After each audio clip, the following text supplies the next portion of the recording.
అరటి దొప్ప లాంటివి నీటి యందు నానిపోయి లోపలికి వెళ్ళిపోయినా జలచరములు తినగలుగుతాయి.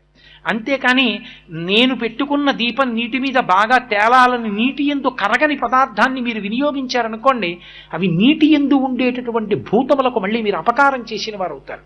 అప్పుడు మనుష్య ప్రాణికి చెయ్యవలసినటువంటి కర్తవ్యమునందు దోషం వస్తుంది. కాబట్టి అరటి దొప్పలో దీపం పెట్టి విడిచిపెట్టండి అన్నారు పెద్దవాళ్ళు.